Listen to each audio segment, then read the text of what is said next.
हमारे इस YouTube channel के सेगमेंट फास्ट न्यूज में आप तमाम का इस्तकबाल है। इस वीडियो में आप देख सकते हैं कमेंटों में बहुत ज्यादा खबरें। तो आइए शुरू करते हैं वीडियो को और देखते हैं आज की ताजा तरीन खबरें। हैदराबाद के पुराने शहर में दिन दहाड़े एक शख्स का कत्ल, सोशल मीडिया पर वीडियो हुआ वायरल। हैदराबाद में दिन दहाड़े एक शख्स का कत्ल कर दिया गया। ये वारदात आज कुलसुमपुरा पुलिस स्टेशन के हुदूद में पुराना पुल के पास पेश आई। पुलिस ने बताया कि नामालूम हमलावरों ने 100 फीट रोड पर एक शख्स का मोहलिक हथियारों से हमला करके कत्ल कर दिया। कत्ल की वारदात जिस वक्त अंजाम दी गई, इस सड़क से गुजरने वालों ने इस दिल दहला देने वाली वारदात का मंजर अपने फोन में कैद कर लिया, जिसमें देखा जा सकता है कि चंद लोग मिलकर एक शख्स पर किसी तरह से तेज धार हथियारों से हमला कर रहे हैं। कत्ल के बाद हमलावर वहां से फरार हो गए। पुलिस ने लाश को पोस्टमार्टम के लिए उस्मानिया हॉस्पिटल के मुर्दाखाने में महफूज करवा दिया। मकतूल की शनाख्त साइनात के तौर पर की गई है। मजीद तफसीलात का इंतजार है। 3 फरवरी से तेलंगाना असेंबली का बजट इजलास, 3 लाख करोड़ रुपए का बजट पेश किए जाने का इम्कान। तेलंगाना असेंबली का बजट इजलास 3 फरवरी से शुरू होगा। असेंबली का इजलास 3 फरवरी को 12:10 से शुरू होगा। इजलास के इफ्तिताही दिन बजट पेश किए जाने का इम्कान है। अरकान असेंबली और अरकान कौंसिल को असेंबली और कौंसिल के इजलासों के बारे में मालूमात फराहम की गई। बताया गया है कि चीफ मिनिस्टर चंद्रशेखर राव ने हफ्ते की सहबहर तेलंगाना रियासती बजट 2023-24 की तजावीज़ का जायजा लिया। वजीर फाइनेंस हरीश राव और इस महकमे के ओहदेदारों ने इजलास में शिरकत की। मालूम हुआ है कि माली साल 2023-24 में रियासती बजट 2,85,000 करोड़ रुपए से 3 लाख करोड़ रुपए के दरमियान हो सकता है। खम्भम जिले के कल्लूर मंडल में रुकन असेंबली वेंकट वीरिया के हाथों उर्दू और अरबी स्कूल का हुआ इफ्तिताह। खम्भम जिले के मुस्तकिल कल्लूर मंडल पर उर्दू और अरबी स्कूल का इफ्तिताह सत्तुपल्ली रुकन असेंबली सेंड्रा वेंकट वीरिया ने अंजाम दिया। तफसीलात के मुताबिक कल्लूर मंडल से ताल्लुक रखने वाले मोहम्मद अंसार अली नामी शख्स, जो पेशे से ताजिर हैं, उन्होंने मुसलमान बच्चों की तालीम और तरबियत के लिए अपने जाती खर्च से उर्दू और अरबी स्कूल की बेहतरीन इमारत तामीर करवाई। वाज़ेह है कि कल्लूर मंडल में मुसलमानों की कसीर आबादी है। इसके बावजूद वहाँ सरकारी सतह पर किसी तंजीम की जानिब से भी उर्दू और अरबी की तालीम के लिए कोई स्कूल कायम नहीं किया गया। मोहम्मद अंसार अली का ये कारनामा काबिल तहसीन है और जिले भर में उनके इस इक़दाम की सताइश की जा रही है। निजामाबाद म्युनिसिपल कॉर्पोरेशन के मजलिसी कॉर्पोरेटर हारून खान को पार्टी ने मुअत्तल कर दिया। तेलंगाना के निजामाबाद म्युनिसिपल कॉर्पोरेशन में नुमाइंदगी करने वाले मजलिस के कॉर्पोरेटर हारून खान के खिलाफ बदउनवानी के इल्जामात आयद होने के बाद उन्हें पार्टी से मुअत्तल कर दिया गया। कुल हिंद मजलिस इत्तेहादुल मुस्लिमीन के सदर बैरिस्टर असदुद्दीन अवैसी की हिदायत पर निजामाबाद म्युनिसिपल कॉर्पोरेशन के डिवीजन नंबर 13 से नुमाइंदगी करने वाले मजलिसी कॉर्पोरेटर हारून खान को जमात से मुअत्तल कर दिया गया। निजामाबाद जिले के इंचार्ज टाउन सदर मजलिस मोहम्मद शकील अहमद फाजिल ने प्रेस कॉन्फ्रेंस से खिताब करते हुए ये बात बताई। उन्होंने कहा कि चंद दिन पहले डिवीजन नंबर 13 के धर्मपुरी बिल्स में ईदगाह अहले हदीस से मुत्तसिल कब्रिस्तान के अराजी पर मुहर्रम के गैर कानूनी नक्काशी की गई, जिसके खिलाफ कब्रिस्तान कमेटी की जानिब से पुलिस में शिकायत दर्ज कराई गई। मजलिस के जिम्मेदारों ने कॉर्पोरेटर हारून खान पर इल्जामात आयद होने की तफसीलात सदर मजलिस को बताई, जिस पर सदर मजलिस ने हारून खान को बरतरफ करने के अहकाम जारी कर दिए। मुल्क भर में रजबुल मुरज्जब का चांद नजर नहीं आया। शब मेराज 18 फरवरी को होगी। हिंदुस्तान में इतवार को रजबुल मुरज्जब का चांद देखने का एहतमाम किया गया, ताहम चांद नजर नहीं आया। इस बात का ऐलान हैदराबाद की रुयत हिलाल कमेटी ने किया है। इतवार को चांद नजर नहीं आने के बाद अब शब मेराज हफ्ता 18 फरवरी को होगी। रुयत हिलाल कमेटी के मुताबिक माह रजबुल मुरज्जब का इतवार को चांद नजर नहीं आया। कल यानी पीर को 30 जुमादुस्सानी होगी और एकुम रजबुल मुरज्जब 24 जनवरी 2023 बरोज़ मंगल को होगा। नीज शब मेराज बरोज़ हफ्ता 18 फरवरी 2023 को होगी। नामपल्ली नुमाइश की कार पार्किंग में आग लगने से 4 कारें जल गईं। हैदराबाद के नामपल्ली नुमाइश ग्राउंड के सामने वाक़े गगन विहार कार पार्किंग में हफ्ते की रात आग लग गई, जिसके नतीजे में 4 कारें मुकम्मल तौर पर जल गईं। बताया जाता है कि इब्तिदा में एक इलेक्ट्रिक कार को आग लगी। इसके बाद पार्किंग में रखी गई मज़ीद 3 कार भी जल गए। इत्तला मिलने पर फायर ब्रिगेड ने मौके पर पहुंचकर आग पर काबू पा लिया। चूंकि ये वीकेंड था, लोगों की एक बड़ी तादाद नुमाइश में आई। इस सिलसिले में नामपल्ली के आसपास के इलाकों में शदीद ट्रैफिक जाम हो गया। मोटरसाइकिल सवारों को शदीद मुश्किलात का सामना है।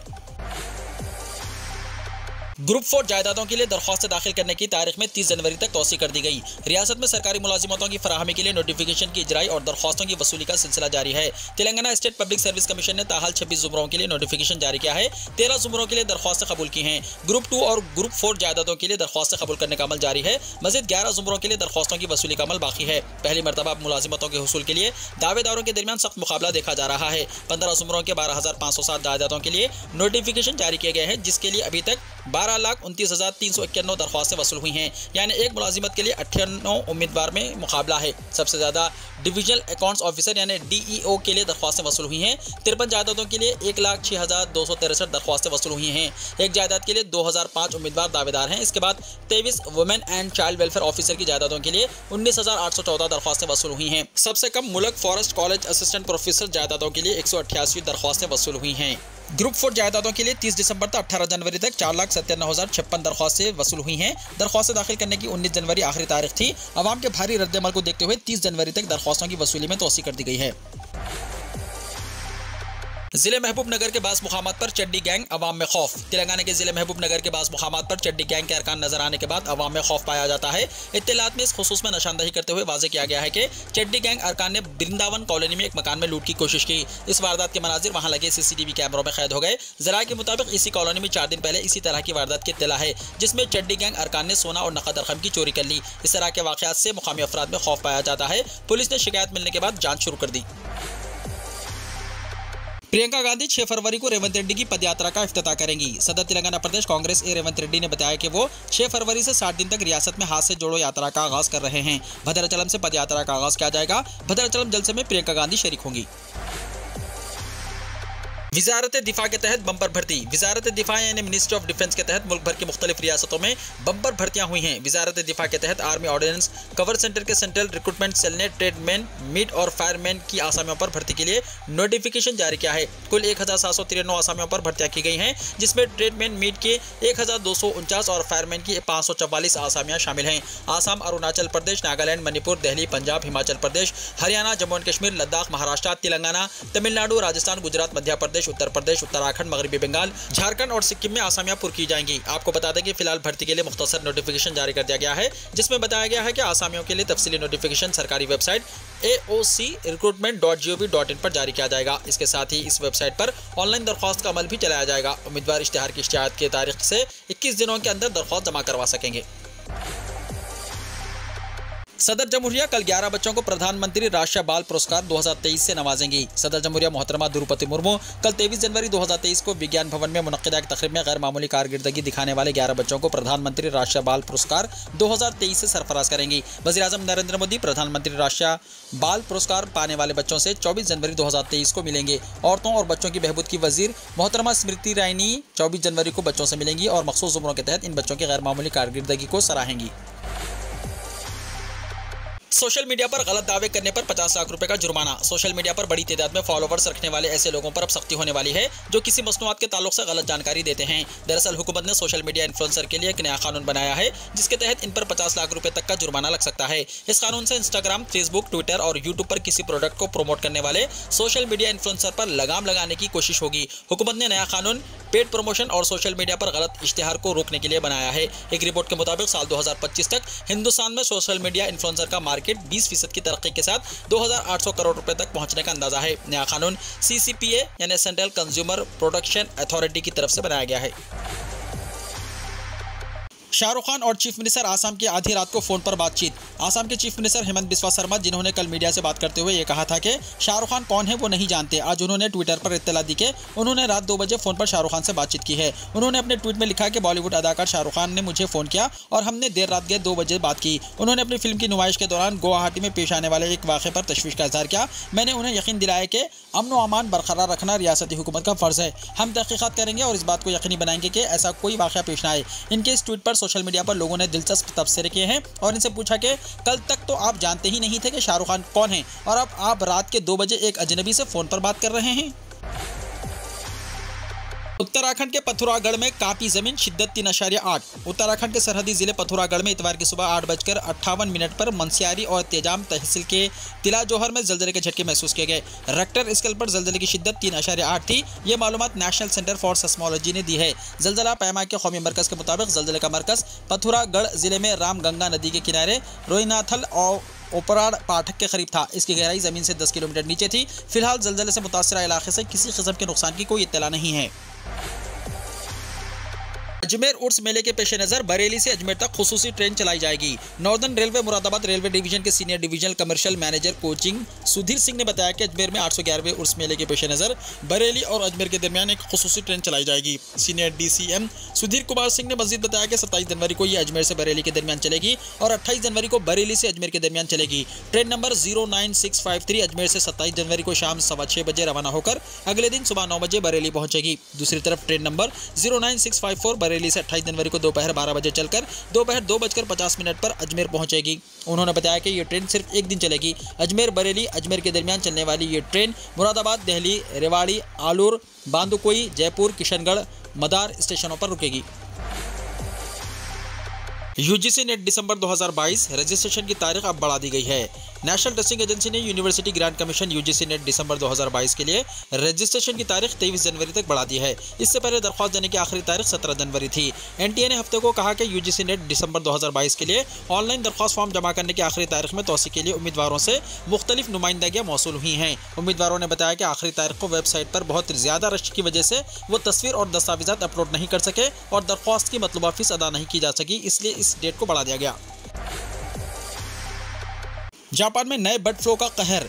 जापान में बर्ड फ्लू की नई वबा के पेश नज़र मुकामी इंतजामिया ने 1,40,000 मुर्गों को मारने का फैसला किया है। जापान के चिबिया प्रेफेक्चर में बर्ड फ्लू की नई वबा के पेश नज़र मुकामी इंतजामिया ने 1,40,000 मुर्गों को मारने का फैसला किया है। मुकामी इंतजामिया ने इतवार को जारी करदा एक बयान में कहा कि ख्याल किया जाता है कि बर्ड फ्लू की वबा सोसा शहर के एक पोल्ट्री फार्म से शुरू हुई। जीनियाती तज्जिये से एवियन इन्फ्लुएंजा के आला पैथोजेनिक होने की तस्दीक हुई है। हुक्काम ने फर्म के 3 किलोमीटर के अंदर मुर्गियों और अंडों की नकलो हमल पर पाबंदी आयद कर दी है। काबिल जिक्र है कि जापान में गुज़िश्ता साल एवियन इन्फ्लुएंजा का पहला मामला सामने आने के बाद से अब तक इस मौसम में बर्ड फ्लू की वबा के दरमियान 1 करोड़ से ज्यादा मुर्गियों को हलाक किया जा चुका है। आज़मीन हज को एयरपोर्ट से निजी ट्रांसपोर्ट पर मस्जिद हराम ले जाने पर जुर्माना होगा। शाह अब्दुल अजीज एयरपोर्ट जिद्दा ने ऐसे अनासिर को खबरदार किया है कि मुसाफिरों को अपनी ट्रांसपोर्ट पर ले जाने की गैरकानूनी कोशिश करने वालों को 5,000 सऊदी रियाल जुर्माना किया जा सकता है। शाह अब्दुल अजीज एयरपोर्ट की तरफ से इससे पहले ये बाज़ाब्ता ऐलान किया जा चुका है कि जिद्दा एयरपोर्ट पर उतरने वाले आज़मीन हज को एक शटल सर्विस के जरिए मस्जिद हराम तक ले जाया जाएगा। हज या उम्रे की अदायगी के बाद मस्जिद हराम से जिद्दा के शाह अब्दुल अजीज एयरपोर्ट तक इसी शटल सर्विस से पहुँचाया जाएगा। तहम जिद्दा पहुँचने वाले गैर मुल्की आज़मीन हज के लिए ज़रूरी होगा कि उन्होंने एहराम ज़ेब-ए-तन कर रखे होंगे। इस मौके पर आज़मीन हज को अपनी ज़रूरी दस्तावेज़ात भी पेश करना होगी। शटल सर्विस के सहूलत से इस्तेफादा करने वाले आज़मीन हज को जिद्दा के इस एयरपोर्ट के फर्स्ट फ्लोर से एक्वेरियम के नज़दीक से लिया जाएगा। सऊदी अरब में इतवार से जुमेरात तक फिर बारिश की पेशकशी। मुमलिकत सऊदी अरब में बारिशों का सिलसिला थमने का नाम नहीं ले रहा है। सऊदी अरब मौसमियात के कौमी मरकज़ ने कहा कि इतवार से जुमेरात तक मुमलिकत के बेशतर इलाके बारिश की जद में रहेंगे। पीर से मक्का, मदीना और शुमाली रीजन में बारिश का नया सिलसिला शुरू होने का इम्कान जाहिर किया गया है। मौसमियात के कौमी मरकज़ तर्जुमान हुसैन अल-क़हतानी ने कहा कि मुमलिकत के वस्ता, शुमाली और मशरिक़ी रीजन्स के अलावा मक्का और मदीना रीजन्स बारिश के नए सिलसिले की जद में होंगे। सबक न्यूज़ के मुताबिक हुसैन अल-क़हतानी ने मौसमियाती तब्दीली के हवाले से बताया कि मौसम सरमा के आगाज़ से मुमलिकत में बरसात का भी आगाज़ हुआ था, जिससे दर्जे हरारत में नुमाया कमी वाक़ई हुई है। मुल्क शाम में इमारत गिरने से 10 लोगों की मौत, 3 जख्मी। मुल्क शाम के हलब शहर में इतवार के रोज एक 5 मंजिला रिहायशी इमारत गिरने से एक बच्चा समेत कम से कम 10 लोगों की मौत हो गई और 3 दीगर जख्मी हो गए। शाम के नशरियाती इदारे शाम FM ने बताया कि यह हादसा शेख मकसूद इलाके के करीब पेश आया। इब्तिदाई मालूमात के मुताबिक 30 से ज्यादा अफराद मलबे तले दबे हो सकते हैं। फायर फाइटर्स और सोशल डिफेंस के रजाकार जाए वक़ूफ़ पर इमदादी कार्रवाइयों में मसरूफ़ हैं। नशरियाती इदारे के मुताबिक फिलहाल इमारत की गिरने की वजह मालूम नहीं हो सकी। म्यांमार में चीनी खमरी नया साल का जश्न मनाया गया। म्यांमार के बाशिंदों और गैर मुक़ीम चीनी तबक़ों ने हफ्ते के रोज़ यहाँ चीनी नए खमरी साल से क़ब्ल शाम को खुश आमदीद कहा। तक़रीब में म्यांमार की स्टेट एडमिनिस्ट्रेशन काउंसिल यानी SAC के चेयरमैन ओंग हिलिंग और म्यांमार में चीन के सफ़ीर चिन हिंग समेत दोनों ममालिक के नुमाइंदों ने शिरकत की। इस मौके पर खिताब करते हुए हिलिंग ने कहा कि वो चीनी नए क़मरी साल के तक़रीबात में शिरकत करके बहुत खुश हैं। म्यांमार और चीन के दरमियान भाईचारे का रिश्ता है। उन्होंने कहा कि म्यांमार चीन और चीनी अवाम का हकीकी पड़ोसी मुल्क है और चीन म्यांमार के लिए अहम स्ट्रैटेजिक तिजारती शराकतदार है। उन्होंने म्यांमार में रहने वाले चीनी शहरियों और चीन और दुनिया भर में मुक़ीम चीनी बाशिंदों के लिए नए साल की नेक ख्वाहिशात भी पेश की और उनके लिए खुशी, अच्छी सेहत, दौलत और खुशहाली की भी तमन्ना की। कैलिफोर्निया में चीनी साल नौ की तकरीब में फायरिंग से 10 अफराद के हलाक होने का दावा। अमेरिकी रियासत कैलिफोर्निया में हफ्ते की रात चीनी साल नौ की तकरीब के दौरान फायरिंग के नतीजे में कई अफराद की हलाकत का खदशा है। चंद आईनी शाहिदीन का दावा है कि कम अज़ कम 10 अफराद हलाक हुए हैं। फायरिंग का वाक़या लॉस एंजल्स काउंटी के शहर मोनेटरी पार्क के इलाके में पेश आया। मोनेटरी पार्क लॉस एंजल्स के मरकज से तकरीबन 11 किलोमीटर के फासले पर है। पुलिस ने मरने वालों की तादाद की तस्दीक नहीं की है। पुलिस का कहना है कि फायरिंग का मुंह तोड़ जवाब दिया गया है। फायरिंग मुकामी वक्त के मुताबिक रात 10 बजे हुई। इस बारे में लॉस एंजल्स टाइम्स में एक तफसीली तस्वीर रिपोर्ट भी है। इस रिपोर्ट में हलाकतों की तादाद भी वाज़ेह नहीं है। वीडियो को लाइक शेयर कीजिए और हमारे इस YouTube चैनल को सब्सक्राइब करते हुए इसके बेल आइकन को भी प्रेस कर लीजिए ताकि ऐसी ही ताज़ा तरीन खबरों का नोटिफिकेशन सबसे पहले आपको मिलता रहे।